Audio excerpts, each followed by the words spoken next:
Angelos is going to rush around this vast audience to see if there are any questions. Sue J. Kentlin from the National LGBTI Health Alliance. Thank you, Justice Kirby. That was a wonderful exposition. What I wanted to ask you about particularly was the consolidation of anti-discrimination legislation, which is being looked at the moment, and the issue of exemptions for faith-based organisations, especially in the area of aged care, which is one of our main concerns. A large proportion of service providers are faith-based organisations, and even though they themselves may not be discriminatory, the fact of the exemption sends a message to LGBTI people that they are not going to be treated with respect, and they're going to expect to be discriminated against. And I'm just wondering if you have any thoughts on that, and any thoughts on how to address that whole issue of exemptions for faith-based organisations in the provision of government-funded services. Well, I haven't studied the consolidation of the federal legislation. I think it's probably quite a good idea in principle to get all the discrimination legislation into the one umbrella so that the interrelationships and the lessons from one form of discrimination for another can be addressed. So I think that's quite a good idea. Remember that it was one of the moves of the federal government, the Rudd government, to palliate the disappointment that existed after the Brennan report had recommended that we adopt a human rights measure in Australia, but the government had decided not to go ahead with that. So I can't comment on the exact legislation or its form.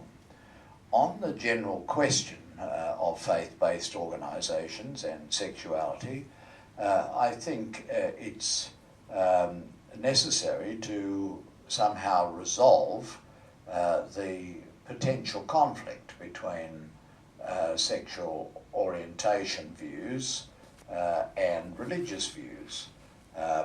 Religious people are entitled to hold their views and to express them and to argue for them and to endeavour, at least in a society like this, to persuade others to share their views and to join their religious movements. On the other hand, insofar as that causes or risks violence or denigration or humiliation to a section of the community, then it creates a problem. Drawing lines is the work of administrators in the first instance, tribunals in the second instance, and the courts in the third instance, and they do that all the time. And reconciling the right to freedom of religion and the right to of LGBTIQ people to a full life is a matter that's going to cause challenges and conflict. But generally we resolve those matters peacefully. I know a little about the issue of same-sex attracted people in old age care because I had something to do with a report which was prepared in New South Wales on the subject, and I've gone to a few conferences of aged care facilities, and I know that many of the faith-based organisations are seeking to be more accommodating and respectful to the same-sex couples and others in their care. But the fact is, as you say, that sometimes there is a tension between the religious organisation and simple things like asking that a partner be in the same room, or asking that photographs and other memorabilia of a loved one should be there. That is deemed unacceptable in some faith-based organisations. My own view is that the solution to that type of conflict is to draw a distinction between what faith-based organisations do in the temple and what they do outside the temple in businesses. And this was a view that I expressed in a case that came before the High Court of Australia concerning the so-called Word organisation, which was an organisation for the propagation of Christian beliefs, but which ran a funeral home. And my own view was that insofar as they ran a funeral home, they were running a business and they should pay tax on the profits of the business. They said, well, we are running the funeral home in order to make the money, in order to propagate the Christian beliefs. The majority justices of the High Court agreed with the view that the organisation had propounded. I disagreed.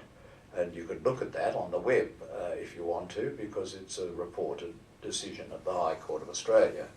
But my own belief is that the future will increasingly require civil society to draw a line, and that the line will be drawn between the temple and the beliefs and expression of the beliefs of religious organisations and any businesses that they run, whether they be hospitals or schools or funeral homes. Those are not self-evidently activities that should be under the cloak of the protection of religious freedom, nor should they self-evidently, in my view, be under the cloak of protection from taxes that are ordinarily imposed. It was interesting to me to see in the last few weeks that in Italy this is a decision that has been made, and they have begun to move to impose taxes on the churches in that country insofar as they engage themselves in business activity. And the business activities of churches today is huge, and they do a lot of things tax-free, and it may be that they need to be reminded that insofar as they walk outside the temple, they're just another organisation along with others, and in a secular country they should have to pay their taxes for it. Any other questions or comments? Thank you, Michael. That was great. Justin Coonan from the Gay and Lesbian Rights Lobby of New South Wales. I'd like to know what more you think the Australian government could do in advocating for LGBTI rights at an international level, and what advocacy organisations within Australia could do to encourage them to do so. My own impression is that the Australian government has been pretty good in advocating LGBTIQ rights at the international level. For example, in resolutions that were introduced over the last few years to condemn the persistence of the criminal laws and to call for their repeal, something in respect of which the Secretary-General of the United Nations, Ban Ki-moon, has taken an admirable leadership role. Australia has always been on the side of the angels. That wasn't true of the United States, which under the presidency of George W. Bush either abstained or voted against those moves. But more recently in the United States, Secretary of State Clinton has made a very strong statement insisting that respect for LGBT people is a cornerstone in the foreign policy of the United States. I think it's fair to say that it's a very important feature of the Australian foreign policy, at least during the Rudd and Gillard governments, and I think that's desirable. Civil society should always be biting and yapping at the heels of government. That is the role of civil society, to promote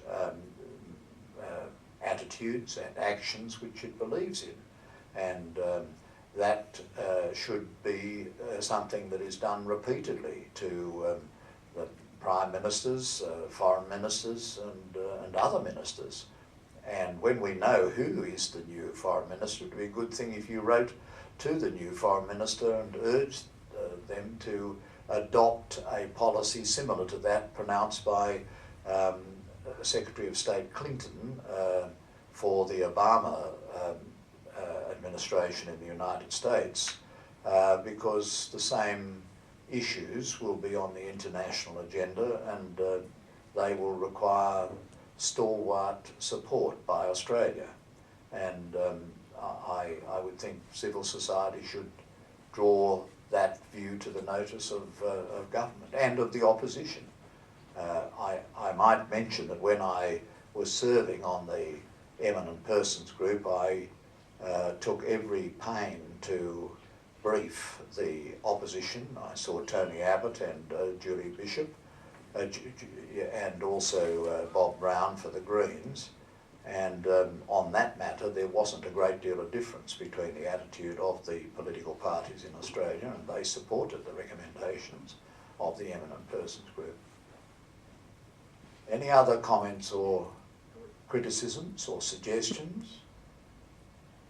Very well. Well, I now yield the floor to a historic figure, Boris Dittrich, who has been really a very important force for good in the world, and whose efforts to promote the idea of same-sex marriage is really a wonderful contribution, which will always stand to his credit and to the credit of his country, the Netherlands.